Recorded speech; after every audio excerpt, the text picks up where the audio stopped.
Chapter 14. Demonstrating and being transparent. Living your new reality. When you demonstrate change, you've memorized an internal order that is greater than any environmental cue. It's keeping your energy up, staying conscious in a new reality, independent of your body, independent of the environment, and independent of time.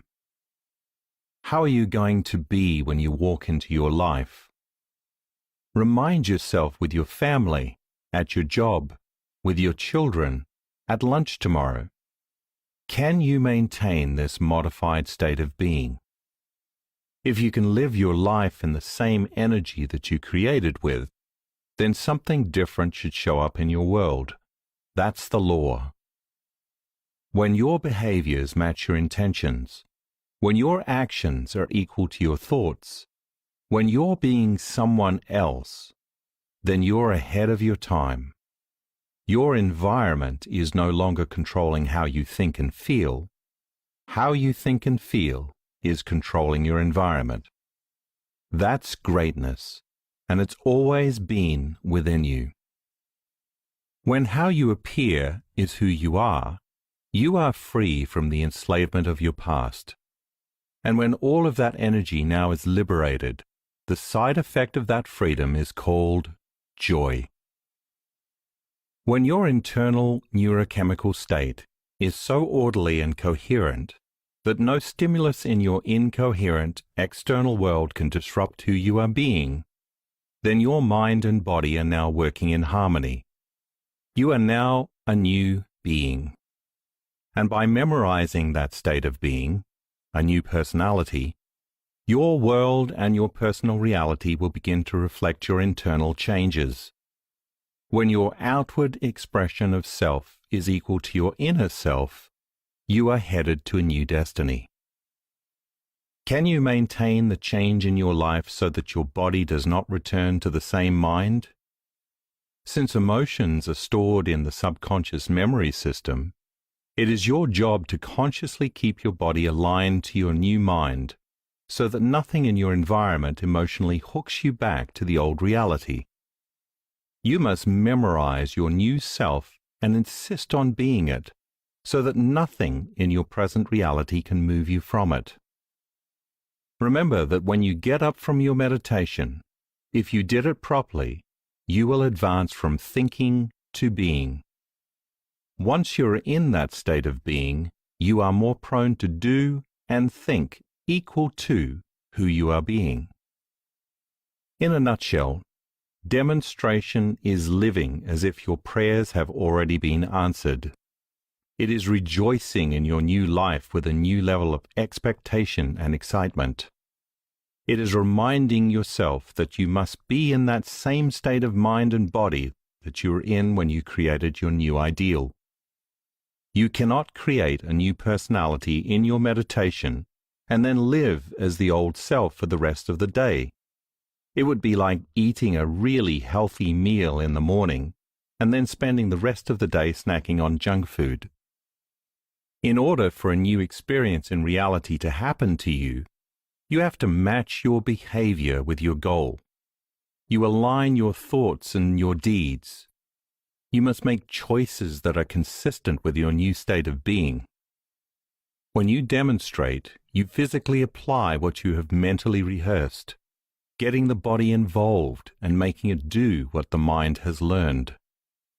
Therefore, in order for you to see the signals unfolding in your life, you must live and be in the same energy that you created from. Simply put, if you want the universe to begin to talk back to you in new and unusual ways, the energy and the mind that you demonstrate in your life must be the same as the energy and mind of your meditation as that new ideal. This is when you are connected with or entangled to the energy you created in a dimension beyond space and time. And this is how you attract the new event into your life. When both aspects of the self are aligned, the you living in the now life is the same being you constructed during your meditation. You are being the future you that existed as a potential in the quantum field. And when the new self that you created in your meditation is the exact same electromagnetic signature as the future you that you are being in your life, you are unified to that new destiny. When you are physically being one with the future you in the now moment that you dreamed about, you will experience the bounty of a new reality. There will be a response from a greater order. The feedback you experience in your life is the result of matching the state of being energy of your creative process to the state of being energy of your demonstrative process. It is being that being you invented in this particular plane of demonstration. You have to live in that line of time in present physical reality. Thus, if you maintain that modified state of mind and body the entire day, something different should show up in your life. And what type of feedback should you begin to witness? Look forward to synchronicities, opportunities, coincidences, flow, effortless change, better health, insights, revelations, mystical experiences, and new relationships, to name a few. New feedback then will inspire you to keep doing what you have been doing. When external feedback occurs as a result of your internal efforts, you will naturally correlate whatever you are doing inside of you with whatever happened outside of you. This is a novel moment in and of itself. It basically shows you evidence that you are now living by the quantum law. You become astonished that the feedback that you are experiencing is the direct result of the internal workings of your mind and emotions. When you correlate what you did in the implicit world with the explicit manifestation, you will pay attention and remember whatever you did earlier to produce that effect, and you will do it again. And when you can connect your inner world with the effects of the outer world, you are now causing an effect, instead of living by cause and effect. You are creating reality. Here is the test. Can you be the same person in your external environment that you were being in your internal one while you were meditating? Can you be greater than your present environment, which is connected to your past personality, memories, and associations? Are you able to cease your routine reactions to the same situations? Have you conditioned your body and molded your mind to be ahead of the present reality in front of you? This is the reason why we meditate, to become someone else in our lives. Remind yourself during the day that you will keep your energy up as the new you. Here you are to prompt yourself to stay conscious at different times in your waking hours. You can prime yourself to place little notes in consciousness on the canvas of your life. For example, I want to give thanks for different aspects of my life while I take my morning shower. I have to stay on track while I drive to work, so I'm going to be joyous during the whole trip. How will I be as this new ideal when I see my boss? Let me remind myself to take a moment at lunch and remember who I want to be. When I see my kids this evening, I will be elevated and have abundant energy and will truly connect. I want to take a minute while I get ready for bed and remind myself who I am being. End of the day questions. These questions are a simple way to review your display of the new self when the day is over. How did I do today?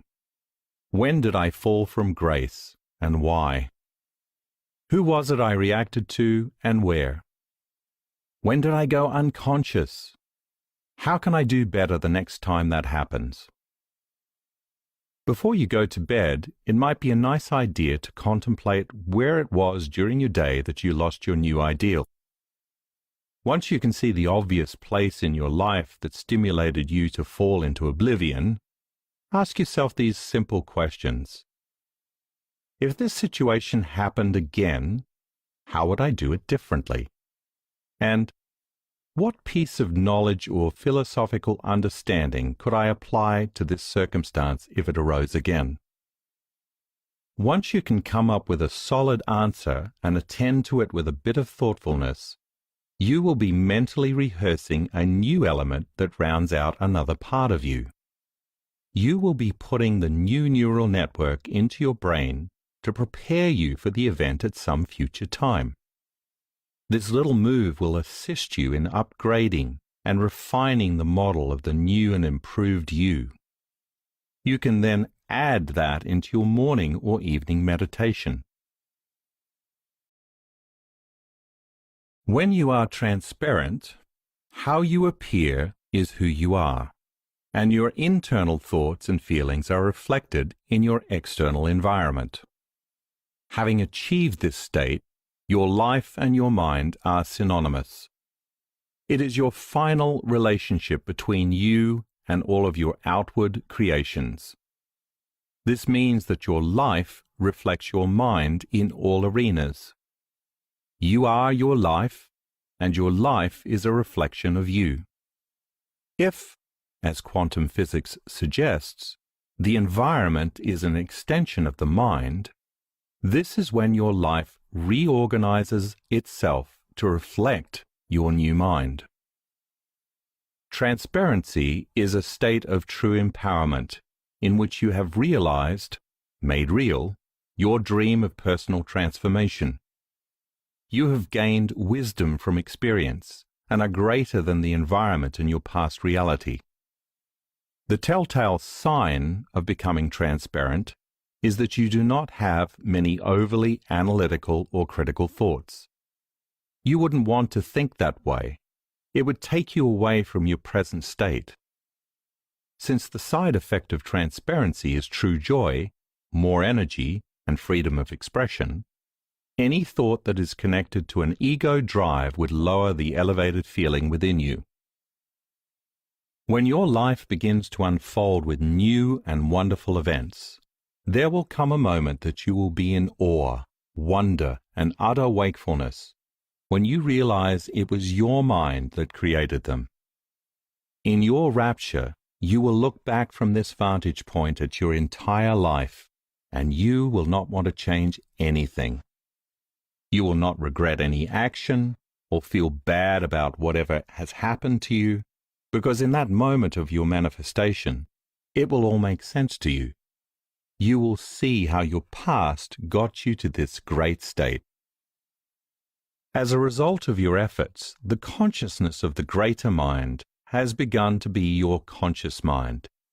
Its nature is becoming your nature. You naturally become more divine. This is who you really are. This is your natural state of being. Equally, as the invisible giver of life begins to move through you, you will feel more like yourself than you have in a long time. Those traumas that produced emotional scars knocked your true personality from its center. You became more complicated, more polarized, more divided, more inconsistent, and more predictable. When you unmemorize those survival emotions that naturally lower the frequency of the mind and the body, you are lifted to a higher electromagnetic expression, and a greater frequency is now turning you on. And you free yourself by unlocking the doors to make room for a greater power to become you. Finally, it is you and you are it. You are one, and you feel a coherent energy called love. It is the within that then manifests an unconditional state. Once you connect to and drink from the well of consciousness, you might experience a real paradox. It is quite possible that there will come such a sense of personal wholeness that you will find it difficult to want anything. This dichotomy was a veritable realization for me. Wants and desires come from lacking something, someone, some place, or some time. In being truly connected to this consciousness, I have had moments that it was hard to think about anything else because I felt so great. I felt so complete that my thought that would take me away from it would not be worth my moving from this place. So the irony is that once you arrive at this space to create from, you no longer need anything, because the lack and emptiness from which you desired those things has been eliminated, replaced by a feeling of wholeness. As a result, you just want to linger in the feeling of balance, love, and coherence. This, I feel, is the beginning of true unconditional love. Feeling a sense of love and awe for life without needing anything from outside of us is freedom. It is no longer being attached to external elements. It is a feeling that is so coherent that to judge another or to emotionally react to life and change from this state is compromising self. This is when the greater consciousness that we are all connected to begins to move out of us, and we begin to express this through us. We move from human toward divine. We become more like it. We become more loving, more mindful, more powerful, more generous, more intentional, more kind, and healthier. That's its mind. Something else amazing begins to occur as well. When you feel elevated and joyful, you will feel so wonderful that you will want to share the feeling of what you're experiencing with someone. And how do you share such great feelings? You give. You think, I feel so superb and uplifted that I want you to feel the way I feel. So here is a gift. And you will begin to give so that others can feel the gift that you're expressing from within. You are selfless. Imagine a world like that. If, however, you can fashion a new reality from this internal order of wholeness, you must know that you'll be creating from a state of being in consciousness that is no longer separate from whatever it is that you desire. You are in absolute oneness with your creation. And if you can slip into it naturally and forget about everything that is tied to the old you, you will feel such a sense of exuberance that you will begin to know that the creation you are focusing on is yours. It will feel like hitting a tennis ball in the sweet spot or parallel parking without mirrors within inches of the curb. It feels right. You somehow know. This is how I end my daily meditation, and I offer it to you as a suggestion. Now close your eyes. Become aware that there is an intelligence that is within you and all around you. Remember that it is real. Contemplate that this consciousness is noticing you and is aware of your intentions. Recall that it is a creator that exists beyond space and time. In your journey past the cravings of the body and the nuances of the ego mind, you have made it to this final step. So if, in fact, this consciousness is real and it exists, ask for a sign to let you know that you made contact with it. Say to the Creator, if I emulated you in any way as a creator today, send me a signal in the form of feedback in my world to let me know that you are noticing my efforts. And bring it in a way that I least expect, that wakes me up from this dream and leaves no doubt that it has come from you, so that I am inspired to do this again tomorrow. Let me remind you of what I stated in the chapter on the quantum. If the feedback comes to you in a way that you could have expected or predicted, then it is nothing new. Resist the temptation to ascribe novelty and unpredictability to what you know deep in your soul to be the familiar. In your new life, you must be startled and, in a sense, taken unaware. not by what came to you, but by how it came about. When you experience surprise, you wake up from the dream, and the novelty of whatever is happening to you is now so thrilling that it captures all of your attention. You are lifted out of your normal feelings. To leave no doubt means it has to be so cool and fun that you know that what you are doing is actually working. You want to know that this unusual event is coming from this greater mind, and that it can't be anything else. You now have a relationship with a higher consciousness because it's talking back to you, and only you know that what you are doing within is affecting the without. Once you know this, you should be inspired to do it again the next day. In essence, you can now use the emotion of the new experience as new energy with which to create your next outcome. You become like a scientist or an explorer, experimenting with your life and measuring the results of your efforts. Our purpose in life is not to be good, to please God, to be beautiful, to be popular, or to be successful. Our purpose, rather, is to remove the masks and the facades that block the flow of this intelligence and express this greater mind through us. To become empowered by our efforts of creativity and to ask greater questions that will inevitably lead us to a more enriched destiny. To expect the miraculous instead of the worst-case scenario, and to live as if this power is in favor of us.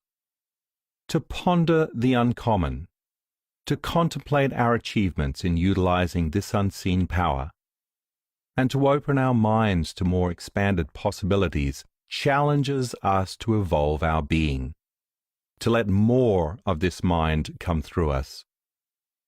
For instance, by your truly healing yourself of some type of malady, then it should naturally lead to more evolved questions like, can I heal someone else with a touch? And if I accomplish that feat, is it possible to heal a loved one from a distance? And once you master that possibility, because you change the physical matter in that person, you might ask, can I create something out of nothing? How much further can we go? There is no end to this adventure. We are only limited by the questions we ask, the knowledge we embrace, and our ability to keep an open mind and heart. Afterward, inhabit self.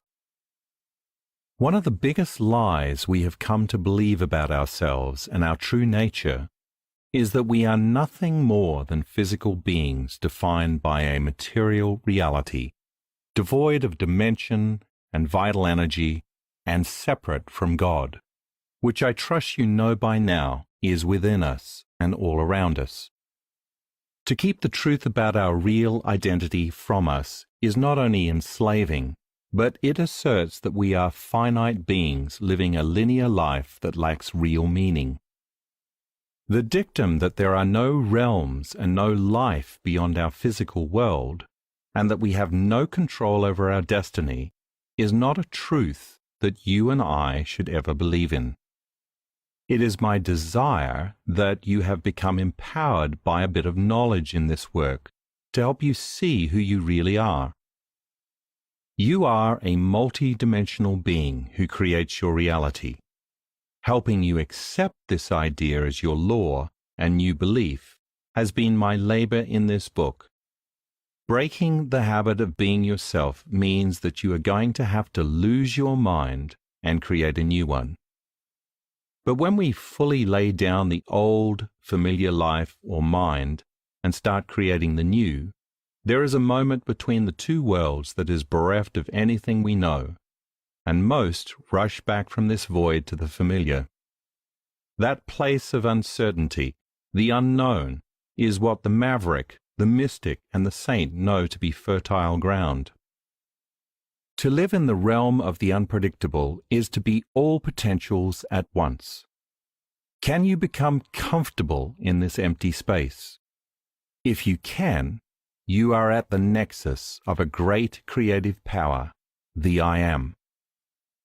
To biologically, energetically, physically, emotionally, chemically, neurobiologically, and genetically change ourselves, and to stop living by the unconscious affirmation that competition, strife, success, fame, physical beauty, sexuality, possessions, and power are the be-all and end-all in life, is when we break from the chains of the mundane.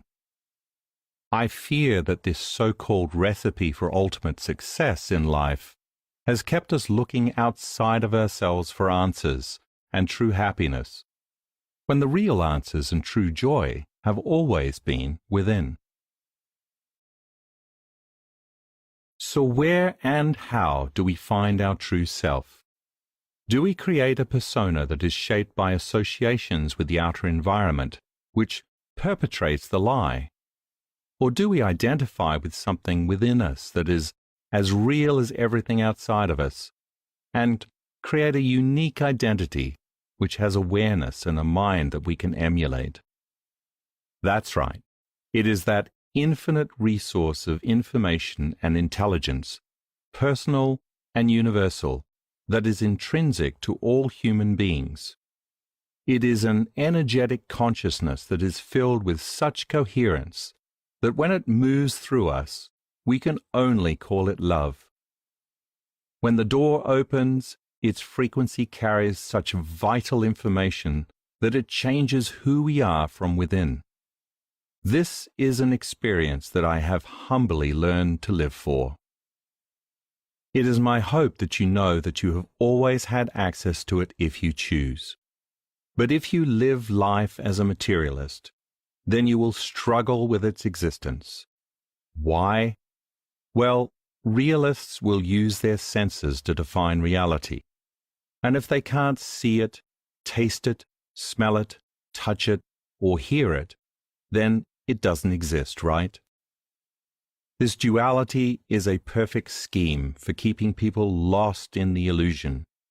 Just keep their attention on an outer reality that is ultimately so sensually pleasurable or chaotic, and going within will seem too difficult.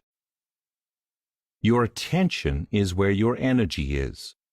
Put all of your attention on the external, material world, and that becomes your investment in reality. On the contrary, command your mindfulness to unfold a deeper aspect of yourself, and your energy will expand that reality. You, as a human being, have the freedom to place your awareness on anything. To develop your ability to manage and properly use this abundance of power is the gift.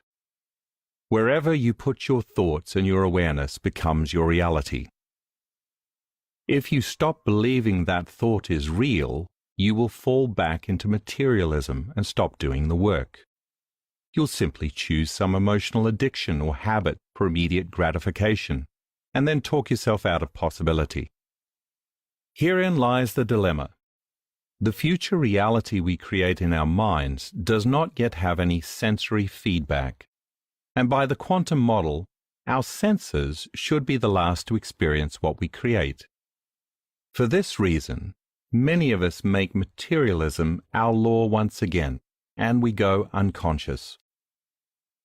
I want to remind you that all things material come from the invisible field of the immaterial beyond space and time. Simply said, by planting seeds in this world, you see that in time they bear fruit.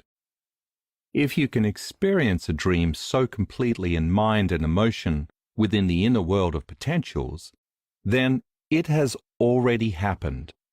So just surrender. It has to sprout into your outer life. It is the law.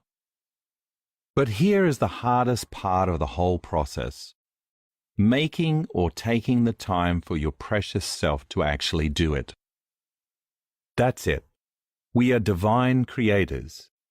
It is what we do when we are inspired and pressed to know more. But you and I are also creatures of habit. We develop habits for everything. We possess three brains that allow us to evolve from knowledge to experience to wisdom. To make whatever we learn implicit through the repetition of experience, we can teach the body to become the mind. That is our definition of a habit. The problem is that we have developed habits that limit our true greatness. The survival emotions, which are so addictive, cause us to live with limitation, feeling separate from the source, and forget that we are creators. In fact, the corresponding states of mind that correlate with stress truly are the reasons why we are controlled by our emotions, live by a lower denomination of energy, and are enslaved by a set of beliefs rooted in fear. These so-called normal psychological states have been accepted by most as ordinary and common. They are the real altered states of consciousness. Hence, I want to emphasize that anxiety, depression, frustration, anger, guilt, pain, worry, and sadness, the emotions regularly expressed by billions of people, are why the masses live life knocked out of balance and altered from the true self. And maybe the supposed altered states of consciousness achieved in meditation during true mystical moments are actually natural human states of consciousness that we should strive to live by on a regular basis. I accept that contention as my truth. It's time to wake up and to be the living example of the truth. It's not enough to espouse these understandings. It's time to live them, demonstrate them, and be at cause in all areas of our lives. When you and I embody such ideals as truth and make them a habit, then they innately become part of us. Since we are wired to create habits, why not make true greatness, compassion, genius, ingenuity, empowerment, love, awareness, generosity, healing, quantum manifestation, and divinity our new habits? To remove the layers of personal emotions we decided to memorize as our identity, to shed our selfish limitations that we have given such power to abandon false beliefs and perceptions about the nature of reality and self, to overcome our neural habituations of destructive traits that repeatedly undermine our evolution, and to relinquish the attitudes that have kept us from knowing who we really are all part of finding the true self. There is an aspect of the self that is a benevolent being who waits beyond all of those veils. This is who we are when we are not feeling threatened, fearing loss, trying to please everyone, racing to succeed, and scrambling to get to the top at any cost, regretting the past or feeling inferior, hopeless, desperate, or greedy, just to name a few. When we overcome and remove whatever stands in the way of our infinite power and self, we are demonstrating a noble deed, not only for ourselves, but for all of humanity. So the greatest habit you will ever break is the habit of being yourself. And the greatest habit you will ever create is the habit of expressing the divine through you. That is when you inhabit your true nature and identity. It is to inhabit self.